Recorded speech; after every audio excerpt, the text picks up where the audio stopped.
કંઈ અલૌકિક નથી. તો એનું થોડું પરિજ્ઞાન પણ પ્રાપ્ત કરવું જોઈએ, એટલે કે એ વિશે થોડુંક યથાર્થ જ્ઞાન પણ પ્રાપ્ત કરવું.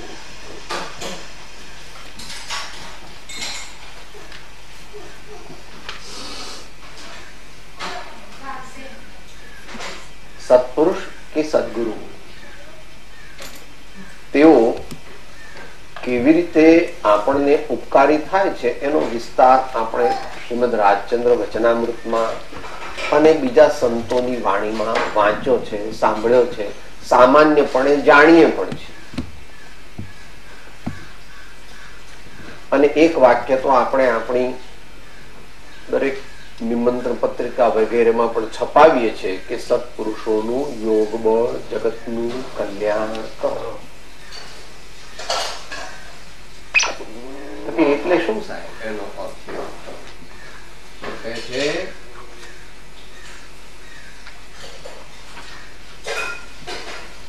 સુપાત્ર શિષ્ય હોય તેને યથા અવસર જ્ઞાની પુરુષ સદગુરુદેવ પોતાની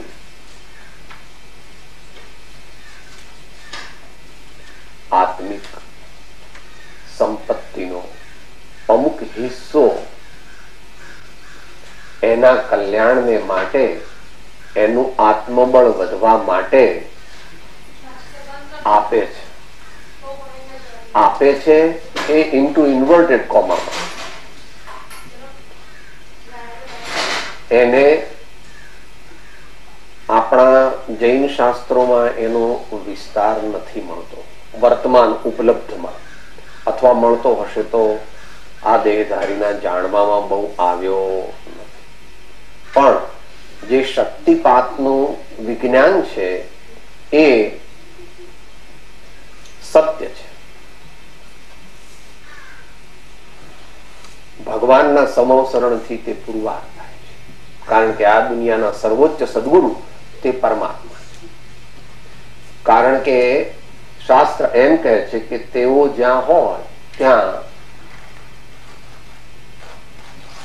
દુકાળ ન પડે, રોગ આદિ ન થાય, શાંતિનો અનુભવ થાય, લોકો વેર ભૂલી જાય, કમસે કમ ટેમ્પરરી. માટે એ વાત સત્ય છે કે તીર્થંકર ભગવાન અને એવા મહાપુરુષોની આજુબાજુ એક એવું દૈવી સાત્વિક સ્પંદનોનું વાતાવરણ ઓટોમેટિક એમના આત્મિક પ્રભાવથી ઉભું થાય છે, જેને ઓરા અથવા આભા મંડળ કહેવામાં આવે છે. એ આભા મંડળ જેમાંથી જન્મે છે, એટલે જેના નિમિત્તથી જન્મે છે, એવી આત્માની શુદ્ધિ સદગુરુ પોતાના આત્માની શુદ્ધિને મુખ્ય 3 પ્રકારે શિષ્યમાં એ ટ્રાન્સમિટ કરે છે, ટ્રાન્સફર કરે છે. શ્રેષ્ઠ તો સ્પર્શથી, પણ શ્રેષ્ઠ એવો નિયમ નથી. શ્રેષ્ઠ એટલા માટે કહીએ છીએ કે એ કોમન છે અને વધારે ઇન્ટિમેટ છે, એટલા માટે એને શ્રેષ્ઠ કહીએ છીએ. તો એ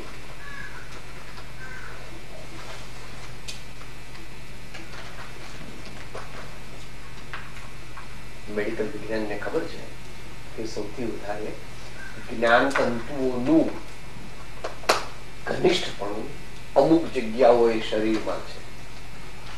એક અહીંયા, એક ફિંગર ટિપ્સ, એવી રીતે ટિપ્સ ઓફ ધ ટોઝ,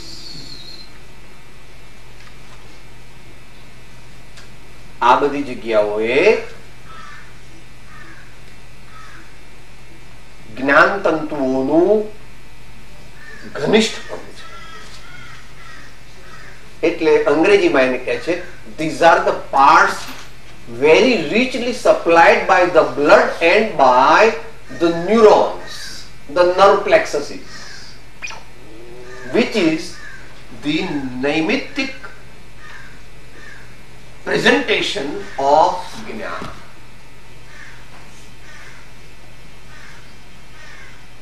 જ્ઞાન તંતુઓ દ્વારા, જ્ઞાન તંતુઓ તે જ્ઞાન પ્રાપ્તિનું નિમિત્ત છે. જ્ઞાન તંતુઓ તે જ્ઞાન થવાનું નિમિત્ત છે. હું જૈન દર્શન તો એકદમ સૂક્ષ્મપણે સ્વીકાર્યું, એટલા માટે જેને મન ન હોય એને સમ્યક દર્શન ન થાય, એટલી એની ડેવલપમેન્ટ નથી, એટલી એની વિવેક શક્તિ નથી.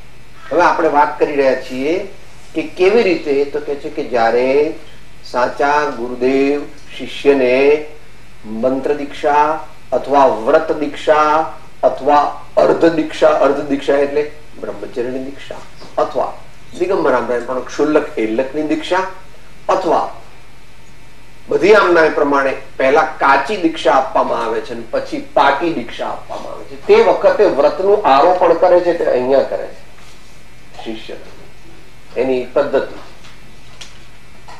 અને તે વખતે with each recitation he presses upon his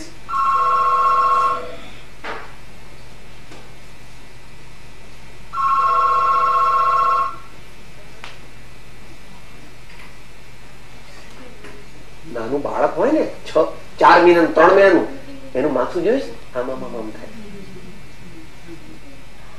spontaneous, કારણ કે ત્યાં આગળ હજુ બરાબર હાડકા આવ્યા નથી, કાર્ટિલેજીસ છે. That is the place where he transmits his power into the disciple so that he may get more power. Hello. And a special type of feeling which he remembers all his lifetime. જો સાચો શિષ્ય હોય તો એને ગુરુએ આપેલી વ્રત દીક્ષા તે આખી જિંદગી યાદ રહે. એટલે tactile transmission is the main way through which the yogic powers or the Atma Shuddhi is transmitted from Nimitta point. Okay.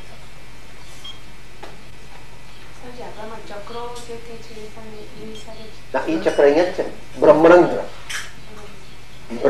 અહીંયા છે ઉપર.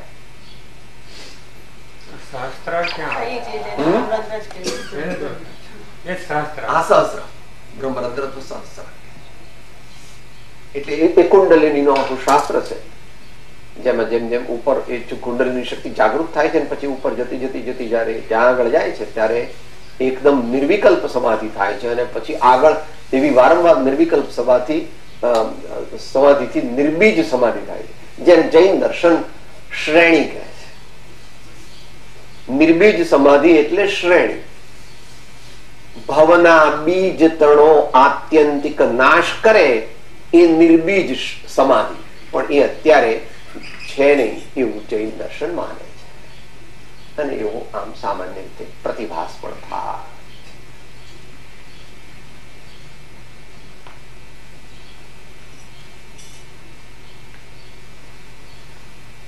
બીજું એમના શબ્દરૂપી બાણથી તેઓ પોતાની શક્તિ ટ્રાન્સફર કરે. શબ્દરૂપી બાણથી એટલે ઉપદેશથી, એમ આત્મસિદ્ધિ કહે છે. સાથે બોલીએ. અને મનોના ઉપદેશથી આવ્યો અપૂર્વમાન, નિજ પદ નિજ માહી લયો દૂર થયો. આ શાબ્દિક ટ્રાન્સમિશન છે, વર્બલ ટ્રાન્સમિશન છે. જ્ઞાન કાશુલ મારા ગુરુને, છુરી નહીં મારી, કટારી નહીં મારી, શબ્દો કા બાણ મારા ગુરુને, જ્ઞાન કાશુલ મારા ગુરુને. અને ત્રીજું છે દ્રષ્ટિ. દ્રષ્ટિ માટે આ તો આપણે શીખવું કે જયારે સત્પુરુષને આપણે મળીએ અથવા તો વંદનાત્મક ક્રિયા ખાસ પ્રસંગ પર કરીએ ત્યારે અડધી સેકન્ડ માટે કે 1 સેકન્ડ માટે જો એમની આંખ ઉઘાડી હોય તો એમની આંખમાં આપણે જોવું, કારણ કે એ પ્રસંગે એ પોતાની આંખો કોક વાર બંધ પણ રાખે, કોક વાર ખુલ્લી પણ રાખે, પણ જયારે મેઇન પ્રયોજન હોય શિષ્યના કલ્યાણનું ત્યારે પોતાની આંખો ઉઘાડી રાખે છે. અને જો એ નયનમાંથી ઝરતી જે એનું વર્ણન નથી, દિવ્ય જ્ઞાન પણ છે, નમ્રતા સરળતા આદિ ગુણો પણ છે, નિર્દોષતા પણ છે અને તીક્ષ્ણતા પણ છે કે જે પિનેટ્રેટ કરીને આપણા આત્માને જગાડવાની શક્તિ ધરાવે છે. પરંતુ કેટલો જાગે એ પોતાના રિસેપ્ટિવ પાવર ઉપર આધાર રાખે.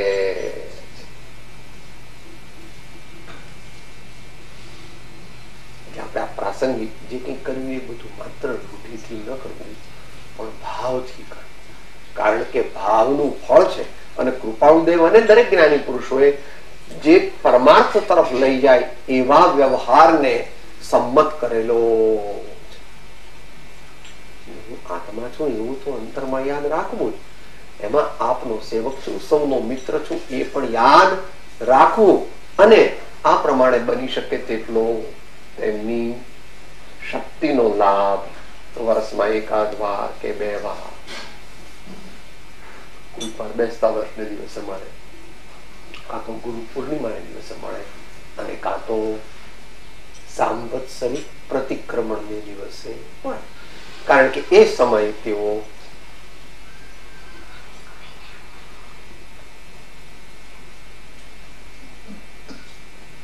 अपने आत्मिक वैभव के भंडार को भव्य जीवों के लिए खोल देते हैं. जितना चाहिए उतना ले लो. अगर तुम्हारे पास कुछ भी नहीं तो इतना नहीं तो झोली लेके आओ तो ज्यादा ले जाओ, बड़ा पीप लेके जाओ तो और भी ले जाओ, और ताकत है तो ट्रक लेके आओ, उसमें जितना ले सकते हो उतना ले जाओ. साहेब પછી તમારી પાસે ઠંડન ગોપાલ થઈ જાય કે એવું નથી થતું. પરાવિદ્યા પણ વિદ્યાની માફક જેમ જેમ આપવામાં આવે તેમ તેમ વધતી જાય. ધન ઘટી જાય આપવાથી, એવું વ્યવહારમાં કહેવાય છે. ખરેખર એવું નથી. આપણે ધન આપ્યું કે સાહેબ લો મારી પાસે 5 પાઉન્ડ હતા ને, 1 પાઉન્ડ આપ્યું તો 4 જ પાઉન્ડ મારી પાસે રહ્યા. 1 પાઉન્ડના 1000 પાઉન્ડ જમા થઈ ગયા. 1 પાઉન્ડ આપ્યો ને એના 1000 પાઉન્ડ જમા થઈ ગયા, અને તે મળશે, પણ એની ઈચ્છા ન રાખવી, પણ મળશે અવશ્ય. આ તો દિવ્યત્વ છે, આત્મિક ગુણો છે. જેમ જેમ જેમ જેમ જેમ જેમ આવા યુગ પુરુષો હોય, કુનકુન સ્વામી જેવા તો 700 જણને તો મુનિ દીક્ષા આપે કે આટલું બધું આ પોતાની બધી શક્તિ આપી સાહેબ એમની પાસે ખલાસ થઈ જાય, એમ વધતી જાય. એ કેવી રીતે? એનું નીતિ શાસ્ત્રમાં વાક્ય આવે છે, સજ્જનના સ્વભાવનું પ્રતિપાદન કરવું. જેટલું જેટલું સોનાને અગ્નિમાં તપાવીએ તેટલી તેટલી તેની શુદ્ધિ વધતી જાય છે. જેટલો જેટલો શેરડીના સાંઠાને દબાવીને મશીનમાં ક્રશ કરીએ તેટલી તેટલું તે રસ આપતો જાય છે, ને રસના સ્વાદમાં કંઈ પણ ફેરફાર થતો નથી. અને ચંદનને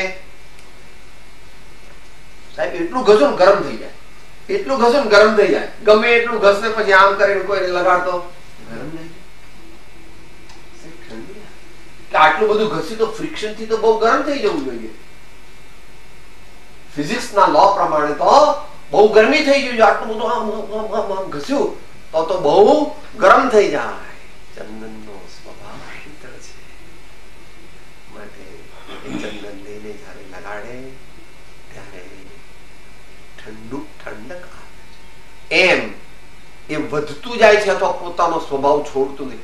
એમ જે આવા મહાન યુગ પુરુષો જે છે જેટલું જેટલું આપે આ એટલું તેટલું એમનું વધતું, કારણ કે એમને કાંઈ પણ અંતરંગ સ્પૃહા.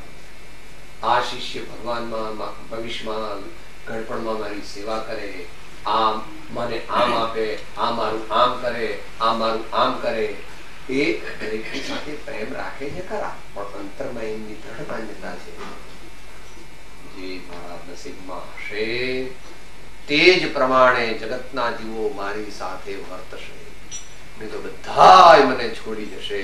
અને એમની ચરમસીમાનો દાખલો કૃપાળુદેવે આપેલો છે.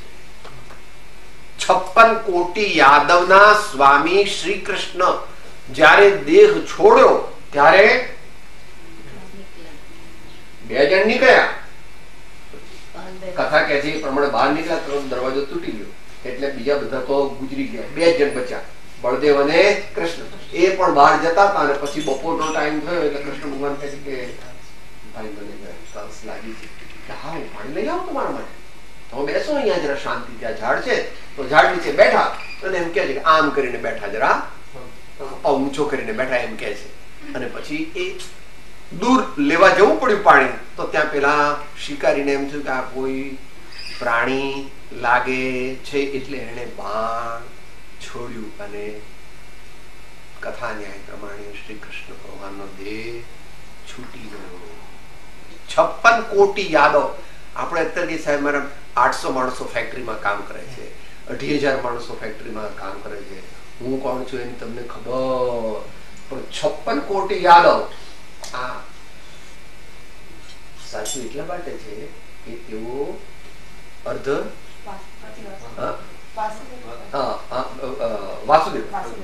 વાસુદેવ એટલે એમની પાસે કઈ ચક્રવર્તી અડધી સંપત્તિ કે એના જે પ્રમાણે કાયદાથી જે છે એટલી બધી સંપત્તિ એમની હોય તો આપણે સમજવાનું નહીં કે ભાઈ આપવાથી ખલાસ થઈ જતું, પણ એ આપવું તે આર્ટિફિશિયલ ન હોવું જોઈએ, સહજ. અને આપવું તે સુપાત્ર હોય તો તેમાં એ ટકે છે, નહીં તો નીકળી જાય. જેની વર્તમાનમાં સત્પાત્રતા હોય તેને આપવું, ભવિષ્યમાં કદાચ તેનું ભવિતવ્ય સારું ન હોય અને બગડી પણ જાય તો એ આપણા જ્ઞાનનો વિષય નથી. તમે તમારા દીકરાઓને કેવી રીતે ટ્રેન કર્યા, એકદમ A1, પણ નિયમ નથી કે બધા દીકરા એક સરખા તમારી સેવા કરશે. કદાચ કોઈ બદલાઈ પણ જાય ને બગડી પણ જાય કદાચ.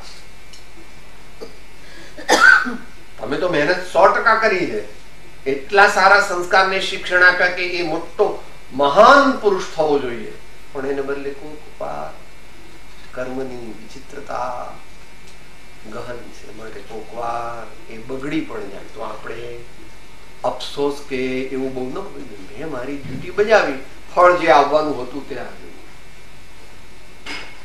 આ પ્રકારે નિમિત્ત નિમિત્તિક સંબંધ, સત્પુરુષનો યોગ જગતનું કલ્યાણ કરો. અહિંસા પ્રતિષ્ઠાયામ તત્સન્નિધો વૈર ત્યાગ શક્તિપાત, આ ઇત્યાદિ વસ્તુઓ જે અપેક્ષાએ કહી છે તે અપેક્ષાએ જ્ઞાની પુરુષથી જો સમજે તો તે અપેક્ષાએ તે સાચી છે. બાકી એકદમ નિશ્ચયમાં જાઓ ત્યાં તો એક પરમાણુનો બીજા પરમાણુ સાથે સંબંધ નથી અને એક આત્માનો બીજા આત્મા સાથે સંબંધ નથી, તો ગુરુ અને શિષ્યની વ્યવસ્થા જ નથી. પરંતુ એ દ્રષ્ટિથી મોક્ષ માર્ગની સિદ્ધિ થતી, મોક્ષ માર્ગની સિદ્ધિ હવે પૂજા જે કરવાની છે એમાં 3 વસ્તુના અવલંબનથી મારે 3 વસ્તુની પ્રાપ્તિ કરવી છે. પરમાત્માનું અવલંબન લઉં છું તો મારી શ્રદ્ધા નિર્મળ થાય, શાસ્ત્રનું શરણું લઉં છું તો મારું જ્ઞાન નિર્મળ થાય, અને ગુરુદેવનું શરણ લઉં છું કે જેથી મારું ચારિત્ર નિર્મળ થાય. તો 3 ઉત્તમ અવલંબનથી 3 ઉત્તમ રત્નોની પ્રાપ્તિ થવાથી આપણું પરમ કલ્યાણ થાય. આ એનો એક લોજિકલ સિક્વન્સ ઓફ ઇવેન્ટ્સ છે, દરેકને આ સાધવો પડે છે. કોઈક મહાપુરુષે આગલા ભાવમાં સાધ્યો હોય ને આ ભાવમાં બહુ ન દેખાય, પણ તોય એ કબૂલ કરે છે કે 609 માં એ લખેલું છે.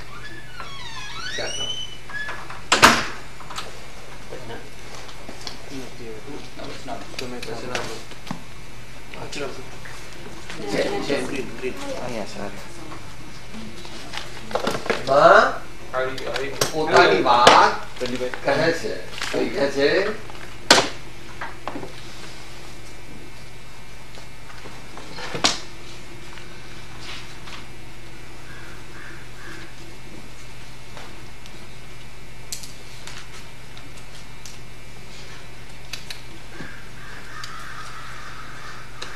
અકરાંક 609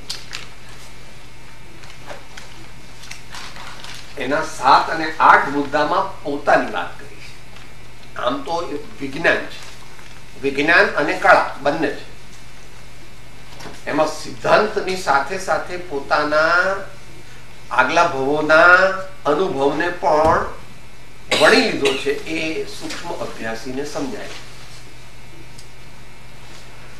7 તે સત્સંગ પણ જીવને ઘણીવાર પ્રાપ્ત થયા છતાં ફળવાન થયો નથી, એમ શ્રી વિતરાગે કહ્યું છે.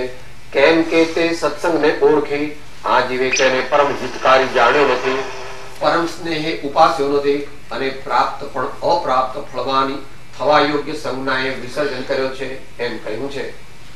આ અમે કહ્યું તે જ વાતની વિચારણાથી અમારા આત્મામાં આત્મગુણ આવિર્ભાવ પામી સહજ સમાધિ પર્યંત પ્રાપ્ત થયા એવા સત્સંગને હું અત્યંત અત્યંત ભક્તિએ નમસ્કાર કરું. થયા એમ લખ્યું છે, ભૂતકાળની વાત છે. 8માં પણ એમ કહે અવશ્ય આ જીવે પ્રથમ સર્વ સાધનને ગૌણ જાણે નિર્વાણનો મુખ્ય હેતુ એવો સત્સંગ જ સર્વાર્પણપણે ઉપાસનો યોગ્ય છે. અહીં સુધી સિદ્ધાંત કીધું કે જેથી સર્વ સાધન સુલભ થાય છે એવો અમારો આત્મ સાક્ષાત્કાર છે. તો 3 ઉત્તમ પદના અવલંબનથી 3 ઉત્તમ રત્નની પ્રાપ્તિ આપણને થાય અને આપણી ખરેખર સાર્થક બને એવો આપણે પ્રયત્ન અંતરથી કરવો અને કર્યા જ કરવો. 1 વર્ષ 2 વર્ષ 5 વર્ષ 10 વર્ષ 20 30 40 50 60 વર્ષ દેહ છૂટવાના સમયે અને પછી આગલા ભાવમાં પણ થોડા વખતમાં છૂટકો થઈ જાય એટલે કે અનંત આનંદની પ્રાપ્તિ. જે બધું કર્યું એ ગુરુજી અથવા શિષ્ટાચાર અથવા આવું બધા લોકો કરે છે એટલે આપણે કરીએ એવું મુમુક્ષુએ ન કરવું, પણ તેમાં ઉપયોગ સહિત કરવું. એ ત્રણેય વસ્તુ યાદ રાખવી. Tactile transmission through the precepts or શબ્દરૂપી બાણથી ટ્રાન્સમિશન અને દ્રષ્ટિપાત એ દ્વારા પણ તેઓ આત્મિક શક્તિનો સંચાર કરે છે. આવું જાણીને આપણે યોગ્ય સમયે યોગ્ય લાભ ઉપયોગપૂર્વક આલોક પરલોકની ઈચ્છા વગર કરવો, લાભ પ્રાપ્ત કરવો અને આલોકની કઈ ઈચ્છા રાખવી નહીં, પરલોકની પણ ઈચ્છા રાખવી નહીં. દરેક વસ્તુ મળશે પણ ઈચ્છીશ તો હલકી મળશે અને ઈચ્છા નહીં કરે તો ઊંચી મળશે. માટે ઈચ્છા ન કરવી. અંત મંગળ બોલીએ ભલે ભગવાનને ઉદ્દેશીએ છે. જ્ઞાનતરાયજી કહે છે અને નરસિંહ મહેતા કહે છે અંતમાં જાચો નહીં સુરવાસ પુનિ નર રાજ પરિજન સાથજી बुध जाच हो तो भक्ति भव भव दीजिए शिवनाथ जी. ये रस नो साध शंकर जाने के जाने शुक जोगी रे, कायक जाने व्रजनी रे गोपी भणे नर संयो भोगी रे, ભૂતળ ભક્તિ પદાર્થ મોટું બ્રહ્મલોકમાં નાહી રે, પુણ્ય કરી અમરાપુરી પામ્યા, અંતે 84 માહી રે. ભૂતળ ભક્તિ આપણે એવી ભક્તિ નથી કરવી, આપણે છેવટે પરાભક્તિ સુધી પહોંચવું છે અને પરબ્રહ્મ કહીએ પરમાત્મા નો સાક્ષાત્કાર કરવો. એ પ્રમાણે ટૂંકમાં પ્રાસંગિક વાત જે છેલ્લી લેવાની હતી એટલા માટે કે જયારે strike well the iron is hot, અત્યારે આપણે કર્યું પછીથી એનો સ્વાધ્યાય કરી તો શું એનો ખ્યાલ ઓછો આવે. એટલે ભવિષ્યમાં પણ જયારે જયારે આપણે કંઈ પણ સત કાર્ય સત્ક્રિયા કંઈ પણ પૂજા ભક્તિ વગેરે કરીએ ત્યારે આ પ્રમાણે ઉપયોગપૂર્વક ભાવપૂર્વક સમજણપૂર્વક કરીએ તો તેનો લાભ અનેક ઘણો થાય. પરમ કૃપાળુ ભગવાન સર્વ સંતન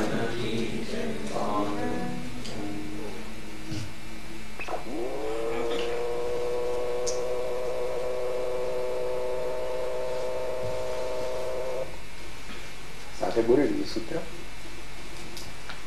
પછી જે આપણે હોય હું આત્મા છું, આપનો સેવક છું, સૌનો મિત્ર છું. હું આત્મા છું, આપનો સેવક છું, સૌનો મિત્ર છું. હું આત્મા છું, આપનો સેવક છું, સૌનો મિત્ર છું.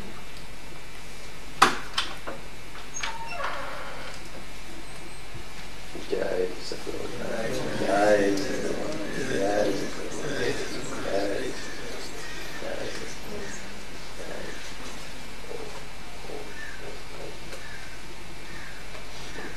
જય આપણે ગુરુ મહાત્મ્ય જે પારાયણ છે કરીશું. ધર્મ નથી, બધા જ ધર્મના.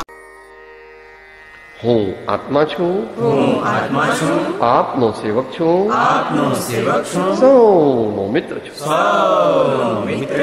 હું આત્મા છું, આપનો સેવક છું, સૌનો મિત્ર છું. હું આત્મા છું, આપનો સેવક છું, સૌનો મિત્ર છું.